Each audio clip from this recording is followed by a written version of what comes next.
നമ്മുടെ ഇന്ത്യ രാജ്യം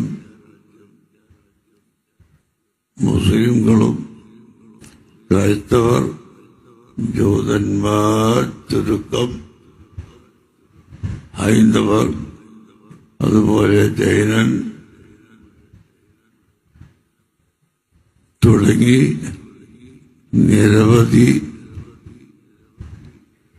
മതത്തിന്റെയും തീരെ മതമില്ലെന്ന് പറയുന്ന ആളുകളുടെയും ഒരു കൂട്ടമാണ് നമ്മുടെ ഇന്ത്യ രാജ്യം. അതിൽപ്പെട്ട ഒരു സ്റ്റേറ്റാണ് നമ്മുടെ കേരളം. അപ്പൊ നാം ഇത് പഠിച്ചിരിക്കണം. നാം എന്തു ചെയ്യുന്നുവെങ്കിലും ഇസ്ലാം മതത്തിൽ അതിന്റെ വിധി എന്താണ് എന്ന് നമ്മൾ പഠിച്ചിരിക്കണം. പഠിക്കാതെ അറിയാതെ ഒന്നും ചെയ്യാൻ പാടില്ല. ഞങ്ങൾ ഈ മുദ്രാവാക്യം വ്യക്തത്തിൽ തന്നെ നിങ്ങളിപ്പോൾ മനസ്സിലാക്കിയല്ലോ. നമ്മുടെ രാജ്യത്ത് യഥാർത്ഥത്തിൽ മതസൗഹാർദ്ദം പൊളിക്കാൻ വേണ്ടി ശ്രമിക്കുന്ന ചില ആളുകളുണ്ട്. അതുപോലെ അവരുടെ ഗുണം എടുത്തു പറയുമ്പോൾ മറ്റുള്ളവരെ താഴ്ത്തി പറയുക, അങ്ങനെ സ്വഭാവം ചിലർക്കുണ്ട്. അതൊരിക്കലും ഉണ്ടാകാൻ പാടില്ല. ഞാൻ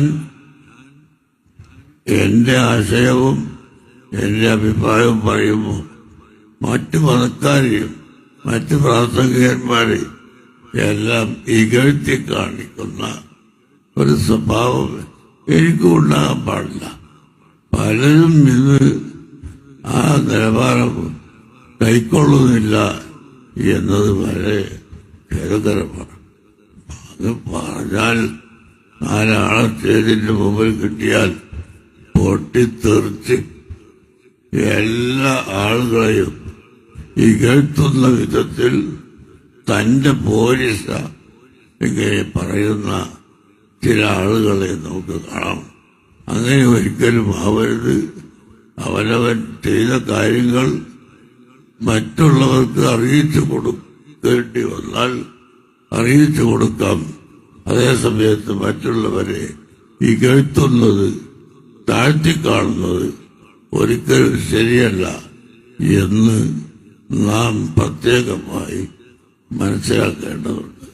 അങ്ങനെ ഒരു കക്ഷി മറ്റൊരു കക്ഷിയെ ഇകഴ്ത്തി കാണിക്കാതെ ഓരോരുത്തരും അവരുടെ മതമനുസരിച്ച് പ്രവർത്തിക്കുന്ന പക്ഷം ഇവിടെ ബഹളമുണ്ടാവുകയില്ല, തമ്മിൽ അടിയുണ്ടാവുകയില്ല. ഈ ജീവിതം നാം എല്ലാവരും സ്വീകരിക്കണം.